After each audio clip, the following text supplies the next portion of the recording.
Bonsoir, nous allons donc voir l'analyse du CAC 40 CFD Futur du 25 novembre 2020. Et cela pour le 26 à l'ouverture.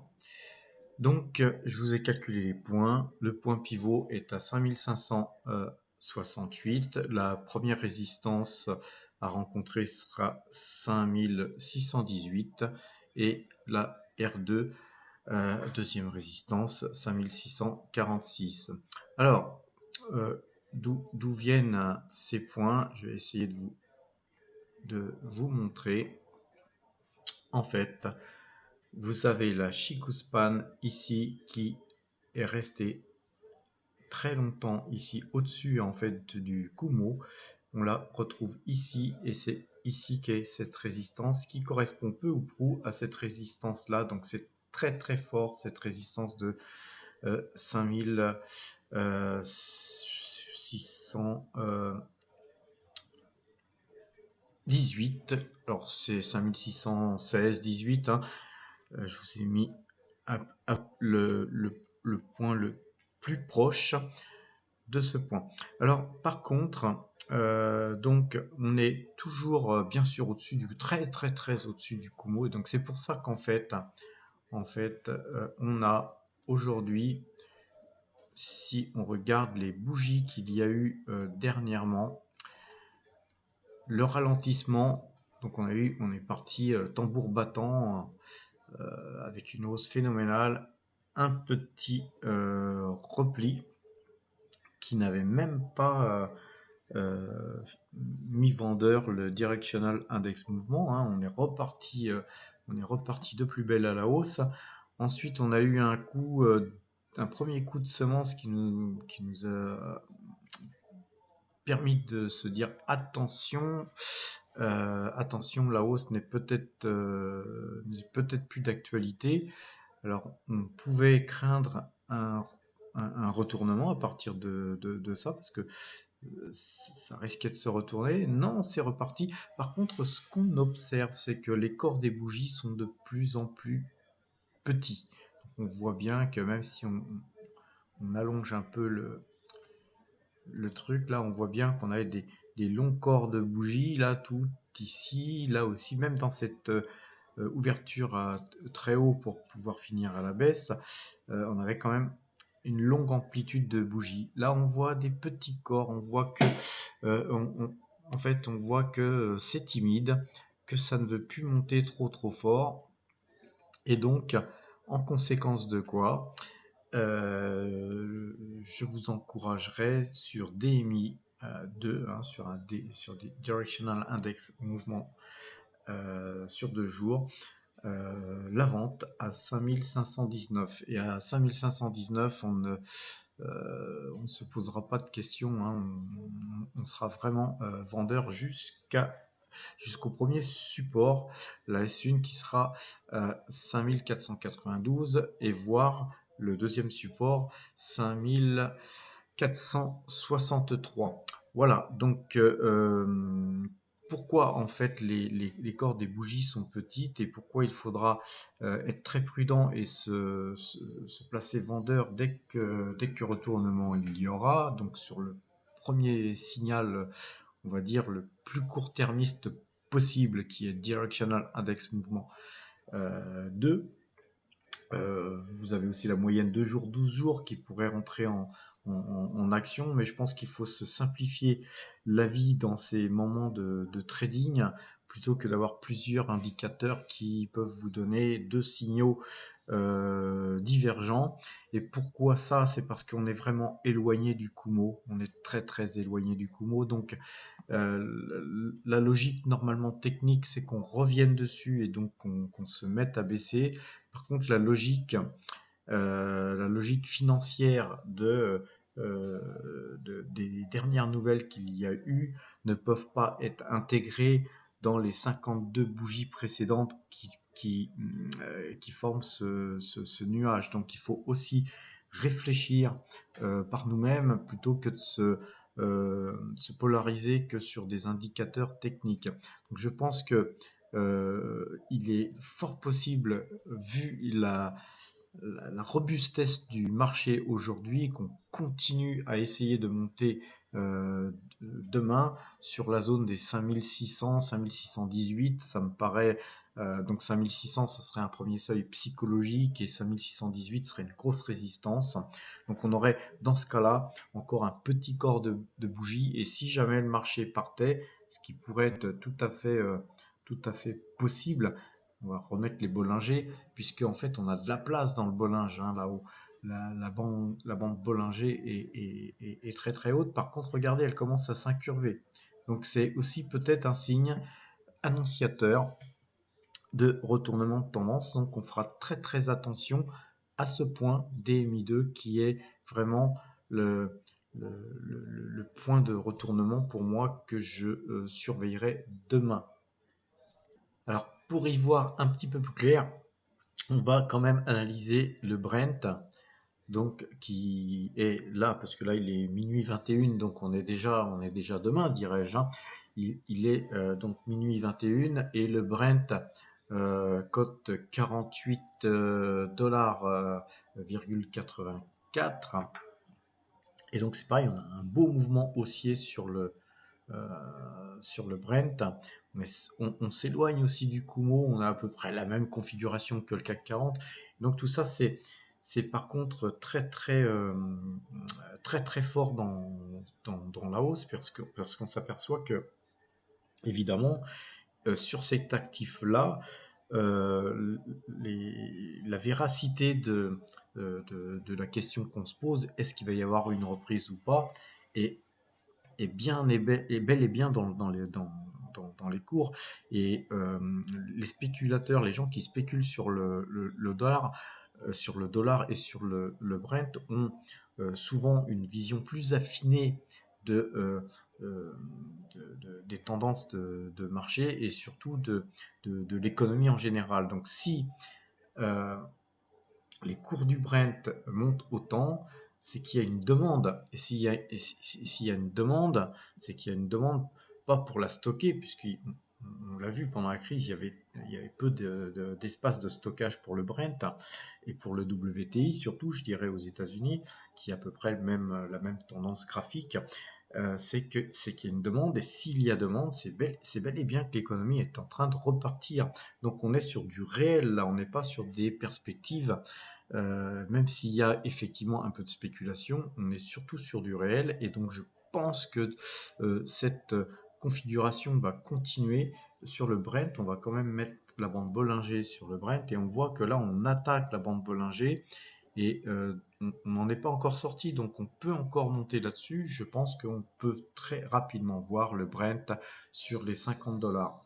Alors, quel effet du Brent sur le CAC 40, notamment, tout simplement parce que Total aussi, qui est une grosse capitalisation du CAC 40, aura certainement, malgré un petit repli qu'elle a eu sur cette dernière séance, tendance à continuer sa progression et reprendre des cours que je jugerais plus proches de la normalité, et donc influera elle aussi sur le CAC 40.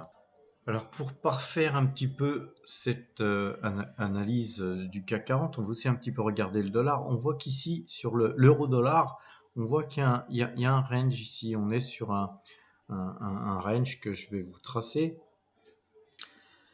Voilà, donc le range est tracé. Vous voyez bien que en fait, depuis fin juillet 2020 jusqu'à aujourd'hui, on voit bien qu'on est dans un range ici qui se situe entre 1,16 et 1,20, et 1,20 ça a été touché qu'une seule fois, hein. Ce fut le plus haut historique de ces six, six derniers mois en fait, hein. Et je pense qu'on est en train vous voyez, c'est pareil, on s'écarte du Kumo là ici. Je pense que l'objectif, c'est certainement les 1,20. Par contre, on va se mettre sur du monthly, sur du mois, et on va voir que le graphique du dollar sur le mois, là on voit qu'il y a un Kumo qui est très très épais et que le- les cours étaient dans le bas du range, collés sur le bas du nuage du Kumo pour en être sorti quelques temps, et d'ailleurs jusqu'à pratiquement jusqu'à 1,05 0,6 pardon, et rebondir sur ce point. Par contre, là, on voit bien que sur ce range-là qu'on voit toujours, là, qui est beaucoup plus petit, on voit bien que ce range, en fait, correspond pratiquement au Kumo, et qu'on est on est dans le Kumo, là, hein, quasiment. Plus ou moins, on en sort un petit peu vers le bas, mais jamais vers le haut. Donc, je pense que là, les 1,20, on risque de les toucher là sur le mois en cours ou au mois de décembre, et ensuite si on cassait par le haut le Kumo, on continuerait à monter certainement pour aller se retrouver sur la zone des 1,27 qui est ici, hein. Cette zone-là, 1,26, 1,27, serait certainement la zone probable sur laquelle on pourrait aller se balader. Et par contre, moi j'ai plutôt l'impression que suite aux élections américaines, il se pourrait que le dollar se raffermisse contre l'euro, et que on n'arrive pas à passer ce Kumo, et qu'on revienne sur les peut-être sur les 10, quelque chose comme ça, un 12, avant de pouvoir peut-être franchir le Kumo, mais plutôt dans cette zone-là, c'est-à-dire déjà dans peut-être environ 7-8 mois, et on n'en est pas là. Donc on surveillera la zone des 1,20, mais effectivement, si le dollar continuait à se raffermir et à continuer enfin, si le dollar continuait à être faible, plutôt, excusez-moi, en inverse, et donc que l'euro continue à se raffermir, on verrait le dollar donc monter là sur ses cours, et donc inversement proportionnellement, le CAC 40 supporterait certainement mal cette compétition avec les États-Unis, avec un dollar très faible, et donc là probablement que le marché passerait baissier sur ces zones-là. Donc maintenant sur le CAC 40, on va retourner sur le CAC 40 pour terminer. On va regarder le 5 minutes pour voir ce qui s'est passé après la clôture. Et donc on voit que le 5 minutes est toujours au-dessus du Kumo, hein, puisque là, vous voyez, tout ce qui est ici, c'est le Kumo, mais on commence sur la dernière bougie de 5 minutes à avoir essayé de l'attaquer, mais là je pense que c'est pas significatif, puisque c'est simplement des gens qui ont souhaité sortir leur position, surtout que demain c'est Thanksgiving aux États-Unis, donc on aura sûrement un marché plat dans l'après-midi, et que le marché se fera certainement dans la matinée, contrairement aux autres séances précédentes. Si on regarde le 15 minutes, on s'aperçoit qu'on est toujours au-dessus du Kumo. Le 30 minutes, même chose, on est au-dessus du Kumo. Là, on voit que sur le 30 minutes, il y a une résistance qui est très forte. Je vais mettre la barre pour voir où ça nous amène. C'est les 5565. Donc, toujours au-dessus du Kumo. Sur le H1, au-dessus d'une heure, on est toujours au-dessus du Kumo. Le H4, même chose. Le daily, alors on est pareil, hein, comme ce qu'on a vu tout à l'heure sur le cash, c'est la même chose. Donc ce qui nous intéresse là maintenant, c'est le 5 minutes. Donc en fait, on a un range, hein, ici, on n'a pas fait grand chose, mais ce qu'il faut voir quand même, c'est que si on fait un petit zoom, voilà, ce qu'il faut voir, c'est qu'après la clôture, on voit bien que le marché il a continué à monter, et pour voir les plus hauts de la matinée, hein. sur lequel je me suis laissé scotché d'ailleurs. Donc j'ai réussi à sortir bon an mal an, tous ces contrats, donc c'est-à-dire un 2 3 4 5 6 contrats, donc avec du bénéfice, hein, avec des petits bénéfices. Ce qui compte, hein, c'est d'engranger, hein, chaque fois euh, on scalpe quelques points et on s'en va. Et il me reste donc deux, euh, deux petits contrats qui sont en pause, donc on verra demain. De toute façon, mon point de coupe, c'est Directional Index Mouvement. Donc demain, je mettrai mes points de coupe sur Directional Index Mouvement. Et puis, je lancerai peut-être encore deux trois contrats sur le 5 minutes ou sur Ichimoku. On verra comment rentrer mes pauses. Là, on voit que là, en fait, où j'étais rentré, c'était en fait des points très forts qui n'ont pas tenu et que je pense qu'on reverra très certainement demain et que si on les revoit pas, de toute façon, j'ai mon stop sur Directional Index Mouvement. Donc voilà comment je travaille, hein, c'est-à-dire peu importe la méthode, hein, que vous puissiez travailler. Moi, j'aime bien ici travailler sur le 5 minutes quand je prends des pauses.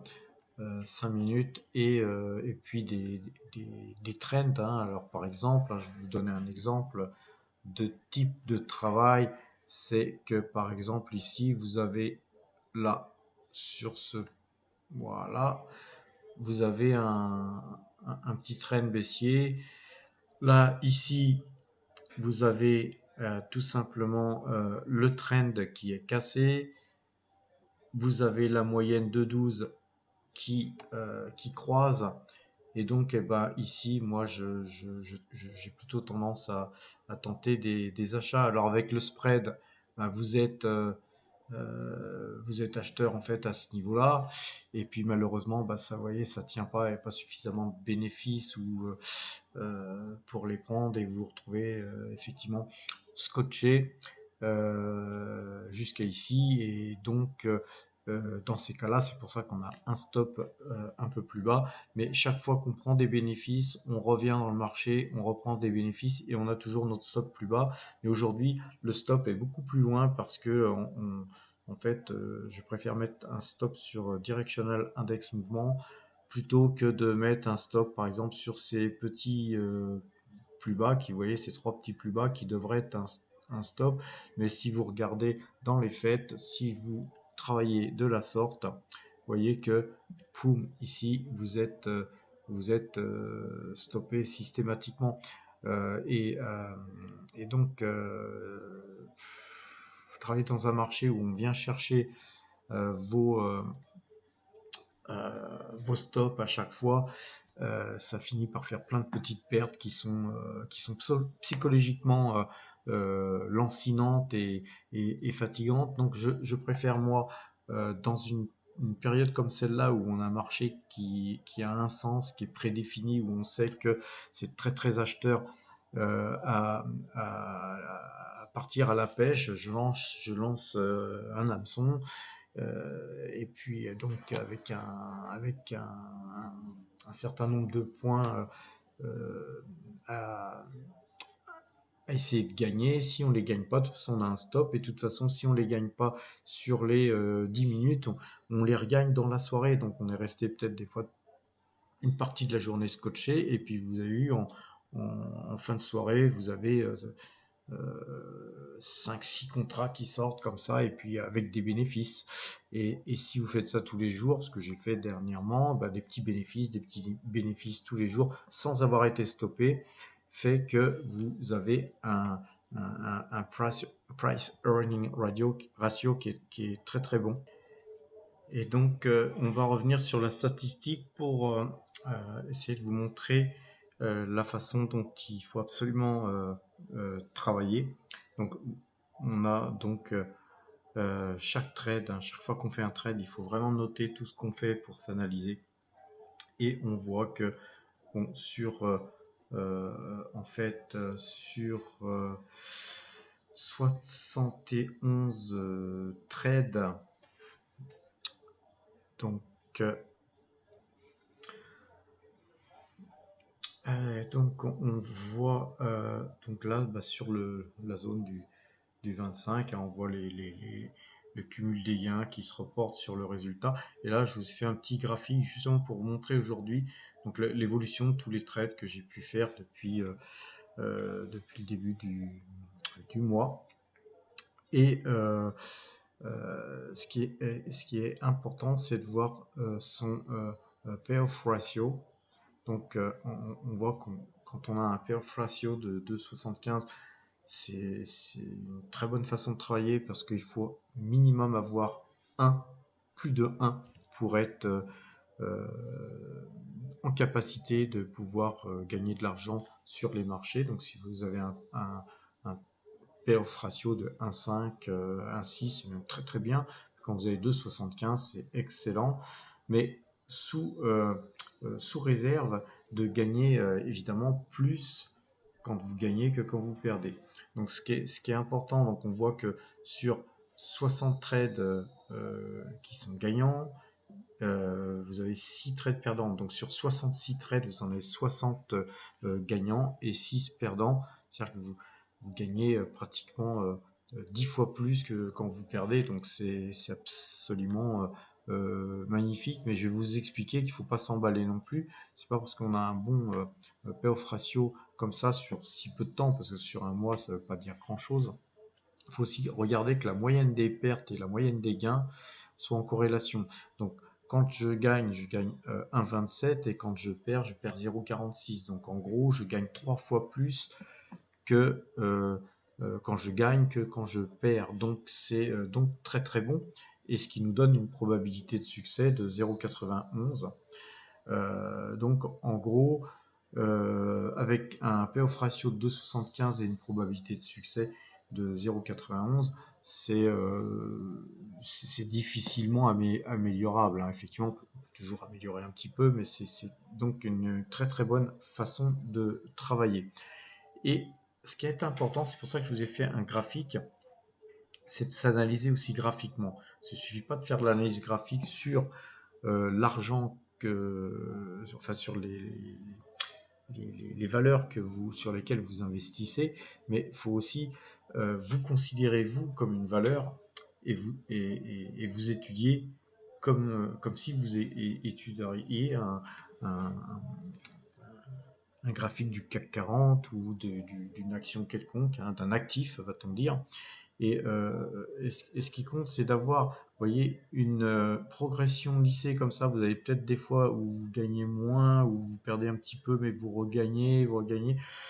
Ensuite, progressivement, et donc vous avez une pente qui est euh, pas trop pentue, et vous n'avez pas des grosses variations comme celle-là, par exemple. Vous voyez, quand j'ai commencé sur la première semaine, j'ai commencé très très bien, d'ailleurs avec une belle pente beaucoup plus pentue que celle-là, mais avec tout de suite une grosse perte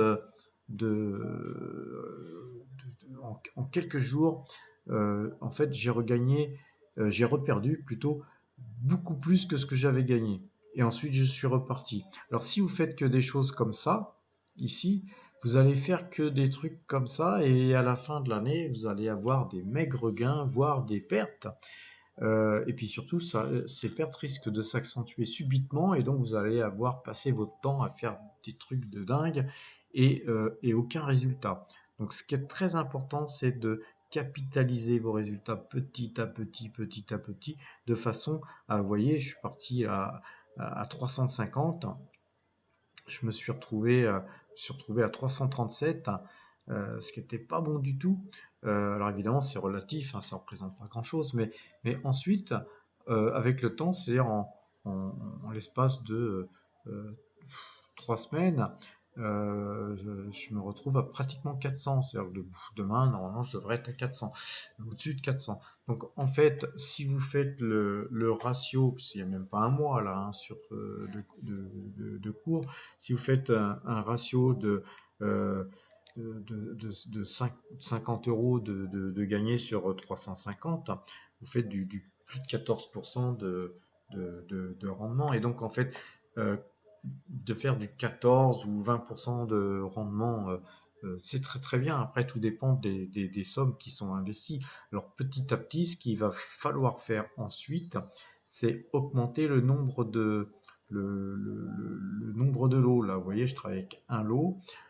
Bientôt, si tout se passe bien, il va falloir que je puisse pyramider un petit peu les gains et augmenter le nombre de contrats. Et tout l'art sera de ne pas trop augmenter, parce que si on augmente trop rapidement, ce qu'on risque de voir, c'est ça. Hein. Sur la première perte qu'on va faire, on va avoir un décrochage et c'est très très mauvais. Donc voilà ce que j'essaye de vous expliquer depuis un certain temps, c'est que en incorporant un petit peu toutes ces techniques de money management à votre trading, vous allez arriver à optimiser un petit peu vos gains, minimiser vos pertes au maximum. Et il est important en fait de toujours avoir ça en tête et de pouvoir toujours avoir cette capacité à gérer vos gains et vos investissements de façon à ne pas prendre trop de risques. Et évidemment, ça ne vous empêchera pas de perdre de l'argent, mais ça vous permettra de minimiser les pertes et de maximiser les gains. Et surtout, je le répète, certainement jamais assez souvent, regardez mes vidéos le soir. Vous voyez, je vous prépare déjà un plan de trading pour le lendemain. Et le lendemain, vous avez vos points déjà sur lesquels vous allez pouvoir vous appuyer pour travailler et placer vos stops. Tout ça, c'est très très important. Ensuite, il y aura votre expérience qui prendra le dessus, mais toujours le money management viendra appuyer votre travail, vous encadrer en fait, et ce qui vous permettra de vous sentir fort quand on se sent encadré et soutenu par un bon outil de money management. La gestion de votre capital sera beaucoup plus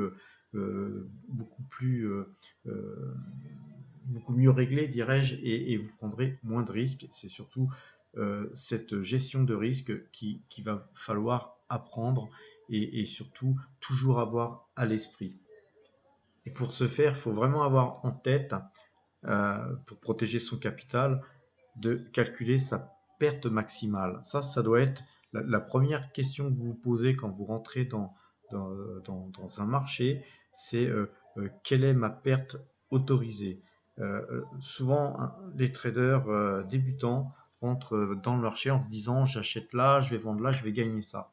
Voilà ce que je veux gagner. Donc c'est bien d'avoir une target et de se dire c'est vrai que je peux rentrer là et je peux sortir là, mais si vous faites pas le calcul de ce que vous pouvez perdre si ça se passe mal, le moment où ça va se passer, vous allez avoir un problème psychologique qui vous empêchera certainement de couper vos positions.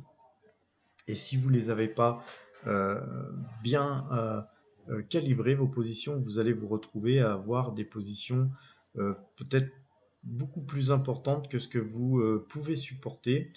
Et à partir de ce moment-là, vos pertes vont gonfler, vous allez avoir un stress qui va monter et vous ne saurez pas gérer votre stress en trading. Un trader stressé est un trader condamné à mourir, parce que si vous êtes mal embarqué, que vous ne savez pas gérer vos positions en période de tourmente, rien n'est pire, parce que vous avez un effet levier. Et donc, je vous dirais, ne tradez jamais avec l'argent que vous ne pouvez pas vous permettre de perdre, d'une part. Et si vous voulez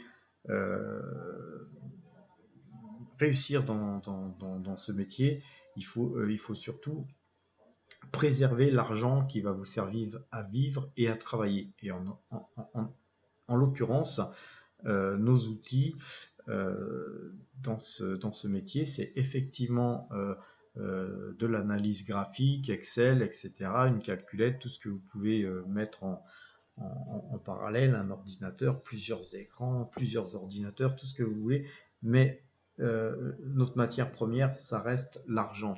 Donc l'argent, si vous la gérez mal, vous aurez beau avoir tous les ordinateurs du monde et toutes les techniques possibles pour gagner de l'argent, si vous n'avez pas fait de money management pour préserver votre argent quand les choses ne se passent pas comme vous le souhaitez, eh bien, vous serez condamné à disparaître. Donc, il est important pour pouvoir gérer ses émotions et pouvoir respecter ses stratégies, c'est d'avoir sous les yeux toujours cette petite panel là que je vous ai faite sous Excel, toute simple, avec tous vos trades qui sont marqués. Vous avez votre payoff ratio qui est affiché en permanence, votre probabilité de succès, vous voyez vos nombres de trades gagnants, perdants, votre moyenne de gains, de pertes, vous êtes à un rendement mensuel de 14%, vous avez un résultat moyen par trade de ceci, de cela, et tout ça, c'est votre tableau de bord euh, qui doit toujours être proche de vous et vous devez le regarder très très souvent et plus, je dirais presque, vous polarisez sur cette statistique qui est un graphique de vous-même plutôt que sur les graphiques des actifs que vous souhaitez gérer. C'est pour moi la panel du succès. Donc voilà, je vous referai d'autres vidéos pour essayer de marteler tout ça pour que ça rentre et qu'à force de l'écouter, que vous puissiez l'avoir toujours en tête et surtout que vous travaillez, même si vous travaillez pas forcément avec les mêmes techniques que moi, même les mêmes techniques de money management, mais d'avoir une technique propre à vous. Ça, c'est important de vous construire votre propre technique parce que on est tous différents, on a tous une sensibilité différente et ce qui est important, c'est de trouver la vôtre et j'espère pouvoir vous aider à trouver votre voie. Voilà, je vous souhaite une bonne nuit parce qu'il est plus d'1 heure du matin et bon trade et à demain.